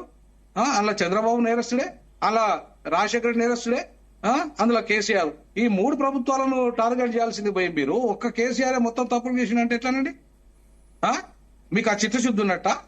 రేవంత్ రెడ్డికి నిజంగా చిత్తశుద్ధి ఉంటే రాజశేఖర రెడ్డి హయాంలో, చంద్రబాబు హయాంలో, తర్వాత కేసీఆర్ హయాంలో, ఈ 3 హయాంలో హైదరాబాద్ విధ్వంసం జరిగింది, మొత్తం తెలంగాణ విధ్వంసం జరిగింది.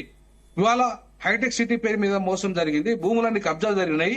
ఆ చంద్రబాబు నాయుడు హామీలోనే మొత్తం హైదరాబాద్ చుట్టూ ఉన్న భూములంతా కూడా తన కమ్మ సామాజిక వర్గం అంతా కూడా టోటల్ కబ్జా చేసేసి ఇవాళ నాలాలను కూడా పూర్తి చేసే పరిస్థితి అక్కడికి వెళ్ళి మొదలైంది. రాజశేఖర రెడ్డి హయాంలో మొదలైంది.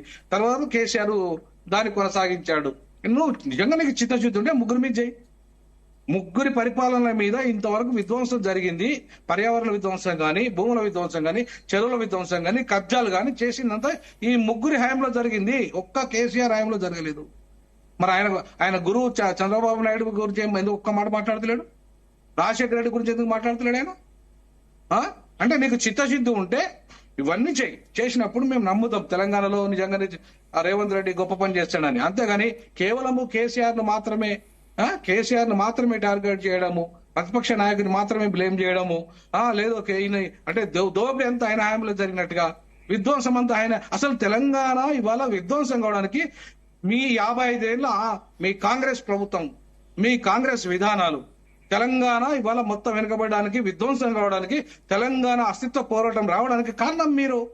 అట్లాంటి మీకు అసలు ఈ తెలంగాణ గురించి మాట్లాడే నైతిక హక్కు రేవంత్ రెడ్డికి ఎక్కడదండి? నాకు అర్థం కాలే. చంద్రబాబు సంకనాకినోడు, రాజశేఖర రెడ్డి సంకనాకినోడు. ఈ తెలంగాణ మొత్తంగా దోపిడీకి గురై, అణచివేతకు గురై, అన్యాయాలకు గురైంది రాజశేఖర రెడ్డి హయాంలో కాదా, చంద్రబాబు నాయుడు హయాంలో కాదా? మీలాంటి మేధావులు మరి సలహాలు ఇవ్వలేదు, ఎందుకు ఇవ్వలేదు? ఆ రోజు చంద్రబాబు 100% ఇచ్చినామండి. 100% ఇచ్చినాం.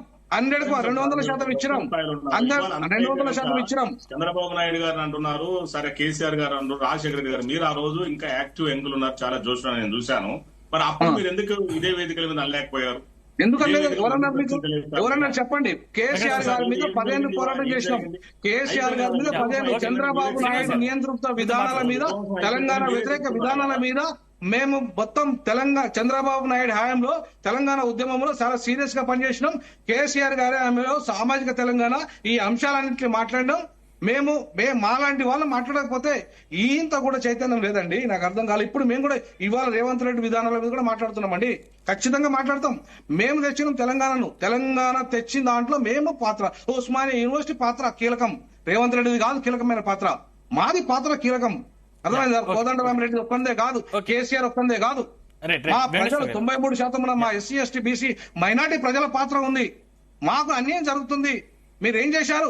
మీ పాలన, కేసీఆర్ పాలనలో మా వర్గాలకు ఏం జరిగింది న్యాయం? ఇప్పుడు మీ పరిపాలన ఏం జరిగింది న్యాయం? చెప్పండి.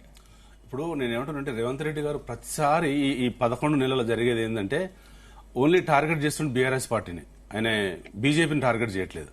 కాంగ్రెస్ పార్టీ మీరు కూడా కాంగ్రెస్ ప్రభుత్వం టార్గెట్ చేయట్లేదు, కేవలం రేవంత్ రెడ్డి మాత్రం టార్గెట్ చేస్తున్నారు. లేదు, కాంగ్రెస్ ప్రభుత్వాన్ని చేస్తున్నాం, రేవంత్ రెడ్డి గారిని చేస్తున్నాం, వాళ్ళ మంత్రులను కూడా చేస్తున్నాం. ప్రతి దగ్గర కేటీఆర్ గారు, హరీష్ రావు గారు ప్రతి సెంటెన్స్ లో, ప్రతి ధర్నాలో చెప్తున్నాడు.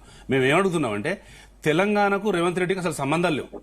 రేవంత్ రెడ్డి చంద్రబాబు బూట్లు నాకినాడు. ఇక్కడ జరిగేది ఏంటంటే 1950లో పెద్ద మనుషుల ఒప్పందంతో కలిపిందే కాంగ్రెస్ పార్టీ. 1969లో 373 చంపిందే కాంగ్రెస్ పార్టీ. ఇవాళ తెలంగాణ ఉద్యమం జరిగిన తర్వాత 1200 మంది చచ్చిపోవడానికి మీరు లేట్ చేసిందే కాంగ్రెస్ పార్టీ. కానీ ఆ రోజు బలిదేవత సోనియా గాంధీ అని చెప్పింది మీరు. పివి నరసింహరావు పట్టిన గది పడుతుంది మీరు. చంద్రబాబు నాయుడు పొగిడి వైఎస్ రాజశేఖర రెడ్డి ఆ గుట్టలలో లేచిపోయిందని చెప్పింది రేవంత్ రెడ్డి గారు. రేవంత్ రెడ్డి గారు నేను బాగా మర్యాదిస్తారు సార్కు, గౌరవ వినోద్ కుమార్ సార్కు. సార్ చెప్పి నేను ఏకీభవిస్తాను. ఎందుకంటే ఒక పరిపాలనా దీక్షునికి ఒక జాతీయ భావం ఉండాలి. మీరు ప్రత్యేకం ఏమైనా పదాలు వాడే భాష నేను వాడట్లేదు. ఇప్పుడు మీ భాష ఏంటండి? కానీ గతంలో అది కేసీఆర్ గారు మాట్లాడిన భాష. కేసీఆర్ గారు గతంలో చెప్తున్నారు. గతంలో కేసీఆర్ గారు మాట్లాడిన మాట వాస్తవం. తెలంగాణ ఉద్యమానికి సంబంధించిన దాంట్లో అక్కడ వాళ్ళు మాట్లాడిన దానికి వ్యతిరేకంగా మేము మాట్లాడినాం. ఉద్యమంలో కఠినమైన పదాలు వాడినాం. కానీ మేము ఎవరిని క్రించపరిచినట్టు మాట్లాడలే. ఒక పర్సనల్ వ్యక్తి మీద దాడి చేయలే. మీరు ఇలా ఏం దాడి చేస్తున్నారండి? లాగచర్ల మహిళల మీద దాడి చేస్తారు. నేనేమంటానంటే పరువు అనేది ఉంటుంది ఒక వ్యక్తికి. ఆ పరువుకు సంబంధించిన దాంట్లో ఒక మినిస్టర్ కొండ సురేఖ గారు ఏం మాట్లాడతారండి? శ్రీధర్ బాబు గారు ఏం మాట్లాడతారండి? కోమటిరెడ్డి వెంకటరెడ్డి గారు ఏం మాట్లాడతారండి? అదేనా మీరు చట్టాల మీద, న్యాయాల మీద, రాజ్యాంగం మీద ప్రమాణం చేసి చెప్తారన్నది? నేను ఏమంటున్నానంటే కాంగ్రెస్ పార్టీయే మరో బీహార్ ను ఇలా చేయబోతుంది. మేము 2 సంవత్సరాలల్లా 80,000 కోట్లు అప్పు చేస్తే వాళ్ళు 11 నెలల్లో 97,000 కోట్లు అప్పు చేసిర్రు. మీరు 2,500 రూపాయలు మహిళలకు పోయినాయి, 5 రూపాయల గ్యాస్ పోయింది, కేసీఆర్ కిట్టు పోయింది, రైతు బంధు పోయింది, రైతు బీమా పోయింది, రుణమాఫీ పోయింది, మూసీ పోయింది, హైడ్రా పోయింది, కులగణన పోయింది. మీరు మాట్లాడేదేనంటే ఎక్కడికి వెళ్ళినా ప్రమాణాలు చేయడం, మభ్య పెట్టడం, అబద్దాలు చెప్పడం, కేసీఆర్ తిట్టడం. మీరు కేసీఆర్ గారిని తిట్టడం మానేసి అభివృద్ధి మీద మాట్లాడితే ప్రజలు గ్రహిస్తారు. ఇలా మన తెలంగాణ పోరాటాల గడ్డ. ఎందుకు మీరు మాదేదో కుట్ర ఉందంట, కేటీఆర్ది నరేందర్ గారి కుట్ర ఉందంట. ఎక్కడ కుట్ర ఉందండి? మీది కుట్ర కాదా? మీ అల్లుడి కోసం 1200 ఎకరాలు ఫార్మా కంపెనీ తెచ్చింది కాదా? అది కుట్ర కాదా? మీ అమృత్ కుట్ర కాదా? అది అడిగితే ఎందుకంటే మీకు భయం ఎందుకు? ఎక్కడ ఏ అల్లరి జరిగినా దాని వెనక బీఆర్ఎస్ పార్టీ ఉండి బీఆర్ఎస్ పార్టీ వెనకాల ఉండదు, ముందుంటది. బీఆర్ఎస్ పార్టీకి వెనకాల ఉండాల్సిన అవసరం ముందుండి కొట్లాడతాం. తెలంగాణ ఎట్లా తెచ్చినామో 39 పార్టీలను కామన్ మినిమం ప్రోగ్రామ్ లో ఎట్లా మెప్పించినామో ఇక్కడ కూడా కామన్ మినిమం ప్రోగ్రామ్ ఉద్దేశంతో వాళ్ళ హక్కుల 6 గ్రాడ్యుయేట్లు ఇచ్చిన ప్రజల హక్కులను 400 స్కీమ్లను మేము అడుగుతాం. మేము ముందే ఉంటాం, వెనకాల ఉంటాం. మీకు ఒకవేళ మేము తప్పు చేస్తే మీకు శిక్షించడానికి చట్టం న్యాయం ఉంది, అది చేయండి. కానీ డొంక తిరుగుడు మాటలు, బూతు మాట్లాడడం. ఒక గవర్నమెంట్ పిల్లల స్కూల్కి వెళ్ళి కేసీఆర్ గారిని తిడతారు బర్త్డేకు. అదేంటండి? మీ బర్త్డే రోజు పోయి మీరు మా కేసీఆర్ గారు కట్టినటువంటి యాదగిరిగుట్ట పేరు మార్చి మీరు బర్త్డే చేసుకున్న అదే గుళ్ళ కదండి. సంక్షేమము అభివృద్ధి రెండు జోడెద్దుల్లాగా వెళ్ళాలని చెప్తుంది మీరే కదండి. ఎక్కడండి సంక్షేమం? ఎక్కడండి కరెంటు? తెలంగాణ ఇప్పుడు ఒక కాళేశ్వరం పోయిందని చెప్పారు. కాళేశ్వరం కట్టబట్టే కదా ఇలా 66 లక్షల క్వింటాల టన్నుల రైస్ వస్తున్నాయి, మన బియ్యం వస్తున్నాయి. కాళేశ్వరం కట్టిన మేడిగడ్డ పోయిందని చెప్పారు, నిలబడ్డది కదండి. ఎంక్వైరీ జరుగుతుంది కదా దాని మీద. ఎంక్వైరీ రాకముందే కూలగొట్టిరు, పోయింది, తిన్నారు. వచ్చింది దిగుబడి. సార్ నేనేం చెప్తున్నంటే గత 4 సంవత్సరాల కాడ నుండి పంజాబ్ తరహా కంటే ఎక్కువ తెలంగాణలో కేసీఆర్ గారు చేసిన డెవలప్మెంట్ మీదనే ఇలా పాడి వస్తుంది. అది అందరూ నేనేమంటున్నానంటే మీ ఐక్యరాజ్య సమితి ఒప్పుకున్నది, మీ గౌరవ మినిస్టర్లే ఒప్పుకున్నారు, బీజేపీ మినిస్టర్లు, మీ కాంగ్రెస్ కూడా ఒప్పుకున్నది. దాన్ని మీరు తప్పంటే ఎట్లా అండి?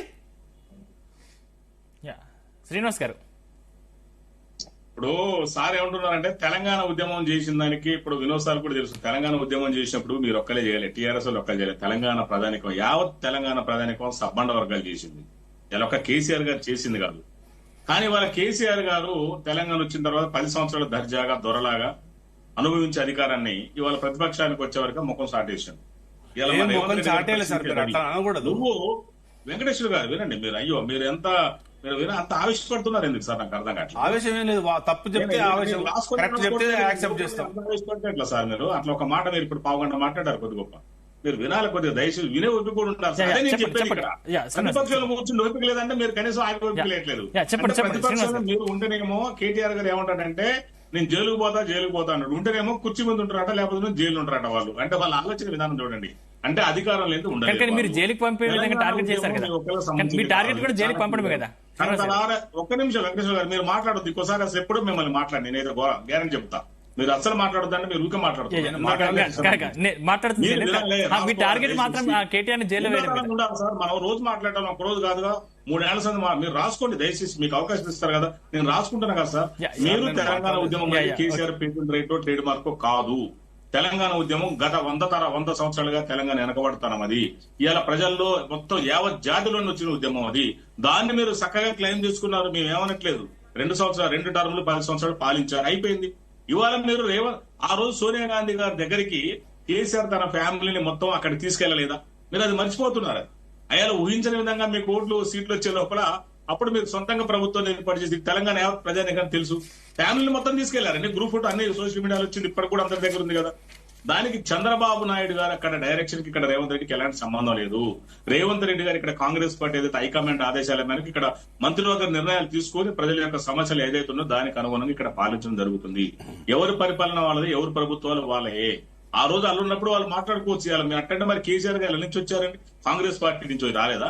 కాంగ్రెస్ పార్టీ అనేది ఒక పెద్ద యూనివర్సిటీ లాంటిది. ఇవాళ ఎన్ని పార్టీలు పుట్టినా, ఎంతమంది రాజకీయ నాయకులు పుట్టినా ఆ పార్టీలు గానీ ఆ నాయకులు గానీ అల్లించే పుట్టాల్సిందే తప్ప ఎక్కడ అవకాశం లేదు. ఇవాళ మీరు మూసీ గురించి చెప్తున్నారు. మూసీ 2016లో కేసీఆర్ గారు తెచ్చిందే కదండి. హైడ్రా అనేది ఏంటంటే ఇవాళ మీరు ఒక్కటి గమనించండి, తెలంగాణ రాష్ట్రంలో దాదాపు 10 సంవత్సరాల కాలంలో 80% హైదరాబాద్ కబ్జా అయింది. ఇది చాలా స్పష్టంగా చెప్తారు. 80% భూములు ప్రభుత్వ భూములు, 80% ప్రభుత్వ భూములు కేవలం 10 సంవత్సరాల కాలంలోనే అయింది, మొత్తం కబ్జా అయిపోయింది. ఇలా హైదరాబాద్ ఉప్పల్ గానీ, ఉప్పల్ బాగా అక్కడ నేను కూడా స్వయంగా తిరిగి చెప్తున్నాను, అవి మొత్తం కూడా కేసీఆర్ కాలనీ, కేటీఆర్ కాలనీ, కవితమ్మ కాలనీలు ఉన్నాయి. ఇవాళ బీఆర్ఎస్ వాళ్ళ పేరుతో కాలనీలు వెలిసినాయి, వాళ్ళకి రియల్ ఎస్టేట్ ఉపాధి చేశారు. మీరు ఇవాళ మీరు అలా లోపలికి తీసుకొచ్చి బిల్డింగ్లు కట్టించారు. మీరు అంటూ 30 సంవత్సరాల కింద కట్టిన ఇండ్లే కాదనట్లే, కానీ మరి ఈ రోజు కట్టుకుంటే కూడా మళ్ళీ భవిష్యత్తులో 30 ఏళ్ళు కావచ్చు, 40 ఏళ్ళు కావచ్చు కదా. ఇలాంటి విధ్వంసం ఇవాళ ఢిల్లీలో చూడండి 11 డిగ్రీల సెల్సియస్ పడిపోయింది ఉష్ణోగ్రత. ఇవాళ అక్కడ 426 డెసిబుల్స్ కి వెళ్ళిపోయింది పొల్యూషన్ వాతావరణం. అంటే మన హైదరాబాద్ 100 ఉంటేనే మనం తట్టుకోలేకపోతున్నాం.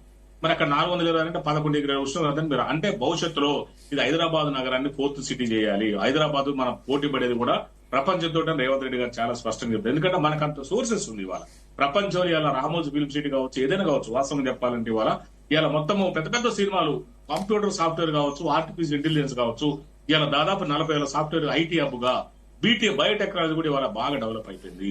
ఇలా ఒకప్పుడు బెంగళూరు అనేది మహారాష్ట్ర, పూణే, ఇలా హైదరాబాద్ అంతా డెవలప్ అయింది. దీన్ని 4th సిటీ తీసుకుపోవాలంటే ఫ్యూచర్ లో ఇప్పుడు యూత్ పెద్ద అయ్యే లోపల ఎవరైనా రేవంత్ రెడ్డి గారు ఇలా మనం చెప్పుకుంటున్నాం. ఆయన కాకతీయుల కాలంలో గొలుసుకట్టు సిరులు రేవంత్ రెడ్డి గారి గురించి, కాంగ్రెస్ పార్టీ గురించి గతంలో ప్రజలు చెప్పుకోవాలి. ఇవాళ మనం కబ్జా చేసింది రెగ్యులర్ చేసుకుంటూ పోతే దీనికి అంత ఉండదు సార్. మీరు దయచేసి గమనించాలి. ఎవరిని కబ్జా చేయడానికి ఇక్కడ ఇంట్రెస్ట్ లేదు. ఉన్నీళ్లు గోలగొట్టాలని కాంగ్రెస్ పార్టీ యొక్క ప్రభుత్వం యొక్క ఉద్దేశం కాదు. భవిష్యత్తులో ఇట్లాంటి జరగకూడదు కాబట్టి హైడ్రాను తీసుకురావడం జరిగింది. దాని చట్టాలను కొన్ని కూడా హైడ్రాకు అనుకూలంగా మార్చడం జరిగింది ఖచ్చితంగా. ఎందుకంటే ఇది చేయాలి అవసరం ఈ రోజు కోసం కాదు కదా. ఇవాళ మనం ఇల్లు కట్టుకున్నట్టు 100 ఏళ్ల కోసం కట్టుకోండి. ఇవాళ కట్టుకున్నది ఇవాళ కాదు కదా. ఇవాళ మన ఖమ్మం కావచ్చు, 10 కిలోమీటర్ దూరంలో కట్టుకో. ఎందుకు భవిష్యత్తులో అది ఖమ్మం అవుతుంది అంతే. ఇవాళ తీసుకొచ్చి సెంటర్లు కట్టాలంటే అక్కడ ప్లేస్ ఉండదు కదా. ఏదైనా భవిష్యత్ యువకుల కోసం, భవిష్యత్ తరాల కోసం ఆలోచిస్తాము. వాళ్ళు చేసే పనులు కానీ అవన్నీ అట్లే ఉండాలి కాబట్టి దాని యొక్క ఐడియాను కూలంకుషంగా స్టడీ చేసిన తర్వాత ఉంటుంది. వినోద్ సార్ లాంటి వాళ్ళు సలహాలు, సూచనలు ఇవ్వచ్చు, ఇంటలెక్చువల్స్ కావచ్చు, వాళ్ళు చెప్పొచ్చు. ఎప్పుడైనా కాంగ్రెస్ పార్టీ మన రేవంత్ అన్న కూడా చాలా స్పష్టంగా చెప్తున్నారు. పెద్దవాళ్ళు కేసీఆర్ గారు కూడా సలహాలు ఇవ్వమంటున్నారు, క్రియాశీలకంగా ఉండమంటున్నారు. మీరు ఇస్తే మాకు ప్రభుత్వానికి అనుకూలంగా ఉంటే ఖచ్చితంగా ఫాలో అవుతుందని చెప్తున్నారు. ఇవాళ తిట్లని ఎవరండి మీరు? నిజంగా ఈ భారతదేశంలో తిట్ల మీద పేటెంట్ రైట్ ఉందంటే ఒక కేసీఆర్ గారికి చాలా స్పష్టంగా చెప్తాను. తిట్లకు ట్రేడ్ మార్క్ ఉందంటే అది కేసీఆర్ గారికి. ఏంటంటే ఇదే భయ్ మా తెలంగాణ మాట ఇట్లే మాట్లాడుతున్నారు. తెలంగాణ ఎవరు నాకు తిట్టారా చెప్పండి, నాకు అర్థం కాదు. పక్క పల్లెటూరు నుంచి గుర్తొచ్చాను నేను. ఎవరు మన తిట్టుకుని ఆత్మీయతగా అన్న, తమ్ముడు, బాబాయ్ అని మనం ఆత్మీయత పిలుచుకున్నాం. ఇవాళ మీ స్వార్థం కోసం, మీ పబ్బం కట్టుకోవడం కోసం, మీరు హైలైట్ కావడం కోసం ఆంధ్రాలో తిట్టారు, దూషించారు, అయిపోయింది. ఇవాళ మళ్ళీ మీరు ఇవాళ మరి ఆ మాట మీరంటేనేమో ఒకటి, మేము అనే లోపల అవి తిట్లు అవుతున్నాయి. మీరంటే స్వీట్లు అయ్యి, మీరంటే స్వీట్లు, మేమంటే తిట్లా. మీరు తిట్టినప్పుడు అప్పుడు గుర్తురాలేదు కేసీఆర్ గారు అన్నారని ఎట్లంటారంటే మీరు కూడా అనకూడదు కదా. ఇప్పుడు ఎవరైనా ఇప్పుడు ఆ రోజు వాళ్ళు వేరే ప్రాంతం కావచ్చు, వేరే పార్టీలు అవుతున్నారు. ఎప్పటికప్పుడు పర్సన్స్ మారుతారు. ఆ పర్సన్స్ ఏదో ఒక రూపంలో ఆపోజిట్, పార్టీ రూపంలోనో లేకపోతే ప్రాంతం రూపంలోనో ఏదో రూపంలో ఆపోజిట్ ఉంటారు. ఖచ్చితంగా మీరు నేర్పిన భాషే, మీరు నేర్పిన విద్య ఇది గురువా నీరజాక్ష నుంచి చాలా స్పష్టంగా చెప్తున్నా. కేసీఆర్ గారు అట్లయితేనే కేసీఆర్ గారికి అర్థం అవుతుంది, కేటీఆర్ గారికి అర్థం. మామూలు చెప్తే అర్థం కావట్లేదు. ఈ ఏడు వరకు ఎందుకు రాలేదండి? 10 నెలల కాలంలో అసెంబ్లీకి ఎంతవరకు రాలేదు. మరి ఎంత అపోజిట్ పాత్ర, క్రియాశీలక పాత్ర పోషించాలి కదా. ప్రధాన ప్రతిపక్షం ఉన్నప్పుడు ఇవాళ రావాలి కదా. అంటే సీట్లు ఏంది రారా కేసీఆర్ గారు? కేటీఆర్ గారు ఎందుకు తిట్లకే పరిమితం అయిపోయారు. ఆయన బయట ఎప్పుడు ఇదే పనిగా పోవటం, తిట్లం. ఈ మధ్యన ప్రెస్ మీట్ పెట్టి లేటెస్ట్ ఏంటంటే ప్రెస్ మీట్ పెట్టడం. ప్రజల్ని మీరు చూడండి సార్, ఒక్క నిమిషం, ప్రజల్ని చాలా రెచ్చగొడుతున్నారు. గ్రూప్ 1 విషయాలు కూడా స్పాన్సర్ ప్రోగ్రామ్ చేశారు. లగచర్లో జరిగింది ఒకటైతే చిత్రీకరణ ఒకటి జరుగుతుంది. చాలా స్పష్టంగా గమనిస్తున్నాం మనం. ఇలా ఏక్ పోలీస్ అన్నాడు, ఏక్ పోలీస్ అని చెప్పేసి పాపం పోలీసు సోదరుని కూడా రోడ్డు మీద తీసుకొచ్చి ధర్నాలు చేపిస్తున్నారు. నేను అడుగుతున్నా సార్ సూటిగా జీ తెలుగు న్యూస్ ప్రజానికని, 10 సంవత్సరాల కాలంలో కేసీఆర్ గారికి ఏక్ పోలీసు విధానం గుర్తుకు రాలేదా? 10 సంవత్సరాల కాలంలో 10 సంవత్సరాలకు ఎందుకు గుర్తుకు రాలేదు? అది ఉన్నది అప్పటి నుంచి ఉన్నది, ఇలా కొత్తగా వచ్చింది ఏం కాదు కదా. మరి మీకేమో ఏక్ పోలీసు గుర్తుకు రాలేదు. కాంగ్రెస్ పార్టీ వారు రెచ్చగొడుతున్నారు, సర్పంచులు రెచ్చగొడుతున్నారు. అయ్యి వాళ్ళని పాపం మీరు ఎందుకెళ్ళి 80 ఒక ఆయన అంటే టీఆర్ఎస్ అయిన ప్రముఖ నాయకుడు 80% టీఆర్ఎస్ ఉన్నారు కాబట్టి కాంగ్రెస్ పార్టీ బిల్లు వేయట్లేదట. మరి మీరు ఎందుకు వెళ్ళా మొన్నదాకా? ఆ బకాయిలు పాతయ్య కదండి, కొత్త ఇవాళ పుట్టే కాదు కదా. ఇవాళ విద్యా సంస్థలు నిర్వీర్యం చేసిన ఘన చరిత్ర మీది కదా. ఎవరు విద్యా సంస్థ నిర్వీర్యం సార్ కూడా తెలిసారు. ఉస్మాన్ యూనివర్సిటీ మొన్న పోయినండి నేను. యూనివర్సిటీ లాగుందా? కాకతీయ యూనివర్సిటీ గత 20 రోజుల కింద వరంగల్ వెళ్ళినప్పుడు అక్కడ నేను లా చేసిన క్యాంపస్ ఎవరు యూనివర్సిటీ లాగలేవు, నిర్వీర్యం చేసింది వాళ్ళు. ఇలా ప్రొఫెసర్లు ఎక్కడ అపాయింట్మెంట్ లేదు, అంత కాంట్రాక్ట్ బేస్ కు. కాంట్రాక్ట్ లేని బిక్కుమంటూ చేతుల ప్రాణాలు అరచేతులు పెట్టుకుని బతుకుతున్నారు. ఏమైనా గట్టిగా అంటే కూడా మనం తీసేసేటట్టుంది. ఇవాళ ఏంటంటే లోపభూయిష్ట విధానాలు.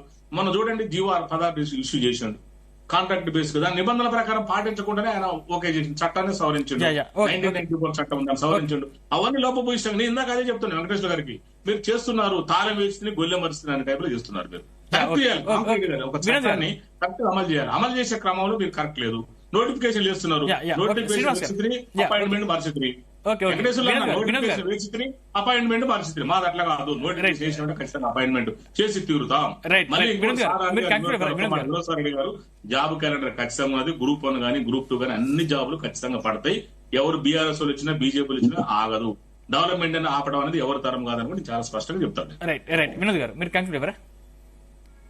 ఇవాళ నేను ఒకటే అడుగుతున్నా, ఇప్పుడు ప్రపంచకరంగా హైదరాబాద్ డెవలప్ కావడానికి నిజాం నుండి మొదలుకుంటే నేటి రేవంత్ రెడ్డి గారి వరకు కృషి చేస్తున్నారు, మంచిగానే సంతోషమే. అయితే నేనేమంటున్నానంటే హైదరాబాద్ ను దేశ 2వ రాజధానిగా చేయడానికి మీకు ఎందుకు మనసు రావడం లేదు? ఉమ్మడి ఆంధ్రప్రదేశ్ ను పరిపాలించింది మీరే 55 ఏళ్లు. ఇప్పుడు తెలంగాణను పరిపాలిస్తున్నారు. ఈ దేశంలో దాదాపు 50 ఏళ్ళ పరిపాలన బీజేపీ కాంగ్రెస్ చేసింది, తర్వాత ఇప్పుడు బీజేపీ చేస్తుంది. హైదరాబాద్ కూడా బడ్జెట్ రావాలంటే కేవలము 4th సిటీ చేసినంత మాత్రాన రాదండి బడ్జెట్. 4th సిటీలో చేయడం దాన్ని వ్యతిరేకించట్లేదు నేను, దానికి స్వాగతిస్తున్నాను. కానీ నువ్వు 4th సిటీ చేయి, 5th సిటీ చేయి, కానీ దానికి ప్రపంచ నగరంగా గుర్తింపు హైదరాబాద్ రావాలంటే అది దేశ 2వ రాజధానిగా ఉన్నప్పుడు మాత్రమే అవుతుంది. ఈ అంశాన్ని 1955 లోనే బాబాసాహెబ్ అంబేద్కర్ మీరు ఈ దేశానికి 2వ రాజధానిగా హైదరాబాద్ చేయండి, ఎందుకంటే ఢిల్లీ అనేది ఉత్తరాదికి రాజధాని ఉంటే దక్షిణాదికి రాజధానిగా హైదరాబాద్ ఉండాలి. ఢిల్లీ వెరీ కమ్యూనల్ అండ్ ఢిల్లీలో చాలా పొల్యూషన్. అప్పటికే బాబాసాహెబ్ అంబేద్కర్ చెప్పినట్టుగా ఢిల్లీ విపరీతమైన వర్షము, విపరీతమైన ఎండ, విపరీతమైన చలి, ఇట్లా ఏ రకంగా చూసినా ఢిల్లీ సేఫ్ కాదు. శత్రు దేశాలకు కూడా ఢిల్లీ చాలా దగ్గరలో ఉంది. ఏ క్షణానైనా శత్రు దేశాలు ఈ టెక్నాలజీ రంగంలో అటాక్ చేయడానికి ఆస్కారం ఉంది, ప్రమాదం జరిగే ఆస్కారం ఉంది, దేశ అస్తిత్వానికి దెబ్బతింటది. కాబట్టి ఈ దేశ రక్షణ రంగాలు గానీ సేఫ్ గా ఉండాలంటే హైదరాబాద్ ను మనకు సెకండ్ క్యాపిటల్ గా పెట్టుకోవాలని చెప్పాను. మరి ఎందుకు ఇంతవరకు రాహుల్ గాంధీ మాట్లాడతలేడండి? ఎందుకు మీరు రేవంత్ రెడ్డి గారు మాట్లాడతలేదు? ఇలా దక్షిణాది గురించి మాట్లాడుతున్న రేవంత్ రెడ్డి గారు మరి హైదరాబాద్ ను 2వ రాజధానిగా చేయడానికి మా ప్రభుత్వం కట్టుబడి ఉంది. ఇవాళ ఒక్క ఢిల్లీకే ఇవాళ మొత్తం దక్షిణాదిలో ఉన్న క్యాపిటల్ సిటీ స్కీమ్ లో ఉన్న మున్సిపాలిటీకి ఎంత బడ్జెట్ వస్తుందో ఢిల్లీ మున్సిపాలిటీకి అంత బడ్జెట్ వస్తుంది. ఇవాళ నార్త్ ఇండియన్ రైల్వేస్ కు 3,200 కోట్లు కేటాయించిన బీజేపీ మొత్తం దక్షిణాదిలో ఉన్న టోటల్ రైల్వేస్ కు 59,000 కోట్లు కేటాయించింది. ఎంత దుర్మార్గంగా డిఫరెన్స్ ఉందండి కాదు. నేనేమంటున్నానంటే బీజేపీ ఎంపీలు తీసుకొచ్చే ప్రయత్నము వాళ్ళను ఒత్తిడి చేయాల్సింది ఎవరు? ఇక్కడ హైదరాబాద్ ఇప్పుడు క్యాపిటల్ సిటీలో గవర్నమెంట్ మీద బీజేపీ వాళ్ళదా? సెంట్రల్ గవర్నమెంట్ వాళ్ళే సెంట్రల్ గవర్నమెంట్ మీద మీరు అనేక రకాల ఒత్తిడి చేస్తున్నారు, అనేక డిమాండ్ చేస్తున్నారు. మీరు హైదరాబాద్ దేశానికి 2వ రాజధాని చేయమని చెప్పి ఎందుకు అసెంబ్లీ తీర్మానం చేయట్లేదు? మీరు ఎందుకు ఆ విషయాలలో రేవంత్ రెడ్డి గారు తీసుకోవాలి? ఇప్పుడు హైదరాబాద్ ప్రపంచ కాదు సుప్రీంకోర్టు బెంచ్ కూడా ఇక్కడ పెట్టాలని మనకు హైదరాబాద్. నేననేది ఈ అసెంబ్లీ తీర్మానం కనుక చేస్తే మీరు దాంట్లో సుప్రీంకోర్టు బెంచ్ వస్తుంది, దాంట్లో సెంట్రల్ శాఖలు వస్తాయి, దాంట్లో పార్లమెంట్ వస్తుంది, అన్ని మొత్తంగా ఇవాళ హైదరాబాద్ ఢిల్లీ కంటే 100 రెట్లు డెవలప్ అవుతుంది. హైదరాబాద్ దేశ 2వ రాజధాని అయితే ఆ అంశం మీద ఎందుకు రేవంత్ రెడ్డి గారు మీరు మీ కేబినెట్ మీ ఎంపీలు 8 మంది ఎంపీలు అక్కడ మాట్లాడట్లేదు? మీరు ఇక్కడ అసెంబ్లీ తీర్మానం చేయట్లేదు. ఇవాళ 4th సిటీ అంటే ఇవాళ మీ సిటీలు అన్ని ఎవరి కోసం పడుతున్నాయంటే ఇవాళ మీ ఫార్మా సిటీ ఆయన అల్లుని కోసం పెడుతున్నారు, మూసీఓమో ప్రియాంక భర్త కోసం పెడుతున్నారు. అంటే ఇది తెలంగాణ ప్రజల కోసం బాగు కోసమో తెలంగాణ ప్రజలకు ఏమైనా వాటా ఇస్తున్నారా? లేదా సామాన్యులైన 93% ఉన్న ఎస్సీ ఎస్టీలకు ఏమైనా కాంట్రాక్ట్ల వాటా ఇచ్చిండ్రా? లేదా రిజర్వేషన్లు పెట్టినరా? మీరు ఎవరండి సంపన్నులు? ఇప్పటికీ మెగా కృష్ణారెడ్డికే మీరు అన్ని కాంట్రాక్ట్లు ఇస్తున్నారు. మెగా కృష్ణారెడ్డి ఎవరండి? గత ప్రభుత్వం కూడా అదే తప్పు చేసింది. మెగా కృష్ణారెడ్డి ఏమైనా తెలంగాణ కాంట్రాక్టరా? ఇవాళ మీరంతా కూడా ఆంధ్రలోకి ఇంకా దోపిడీ చేసుకుంటా వాళ్ళకే ఇచ్చుకుంటా కాంట్రాక్ట్లని. ఇలా డెవలప్మెంట్ పేరు మీద ఇలా మూసీ డెవలప్మెంట్ ఉత్తరాది వాళ్ళకి ఇస్తారు, కాంట్రాక్ట్లన్నీ ఉత్తరాది వాళ్ళకి ఇచ్చుకుంటా ఆంధ్రలోకే ఇచ్చుకుంటా. ఈ తెలంగాణకు ఏమి ఐటీలో ఏమైనా వాటా ఉందా? ప్రైవేట్ రంగంలో వాటా ఉందా? చివరికి ప్రభుత్వ రంగంకి వచ్చేసరికి కూడా మీరు మొన్న గ్రూప్ 1 నాన్ లోకల్ వాళ్ళకే ఈవెన్ ఉత్తరాది వాళ్లకు లోకల్ సర్టిఫికేట్ ఇచ్చారు. నాన్ లోకల్ వాళ్ళు ఇలా ఆంధ్రప్రదేశ్ లో కూడా ఇవాళ చాలా మంది లోకల్ సర్టిఫికేట్ అడగకుండా మీరు గ్రూప్ 1 లో మీరు ఇవాళ ఎగ్జామ్ పెట్టారు. అసలు లోకల్ సర్టిఫికేట్ అనేది మ్యాండేటరీ. 5% ఉంది సార్, నాన్ లోకల్ 5%. మీరు ఒకసారి నాన్ లోకల్ రేపు పిల్లలు గ్రూప్ 1 పిల్లలు రేపు ఆర్టీఐలో గ్రూప్ 1 పిల్లలు కాదండి, తెలంగాణలో గ్రూప్ 1 రాస్తున్న పిల్లలంతా రేపు ఆర్టీఐలో 100% అడుగుతారు. 100% అడిగింది. మొన్న లోకల్ లోకల్ కి ఎంతమంది అయినా నాన్ లోకల్ ఎంతమంది ఇక్కడ ఎన్రోల్ చేస్తున్నారు? 5% కాదండి, మీరు 5% అనేది మీరు మనం అక్కడ ప్రభుత్వ లెక్కలు చెప్తున్నాయి. కానీ అనధికారికంగా ఈ 63 ఉద్యోగాలు పెంచింది కూడా వాళ్ళకి ఇవ్వడానికే అనేది ఇవాళ గ్రూప్ 1 నేను అంటున్న మాట కాదు, గ్రూప్ 1 నిరుద్యోగ జేఏసీ చైర్మన్ అంటున్న మాట. ఈ మాట వాళ్ళు రేపు లెక్కలు తీస్తారు. రేపు కాంగ్రెస్ వాళ్ళ ఓట్లతో కాంగ్రెస్ అధికారంలోకి వచ్చి ఇవాళ వాళ్ళని ఎంత అణిచివేస్తున్నది, వాళ్ళకి ఎంత అన్యాయం చేస్తుందో రేపు గ్రూప్ 1 రిజల్ట్ వచ్చిన తర్వాత ఖచ్చితంగా తెలుస్తారు. నిగ్గు తెలుస్తారు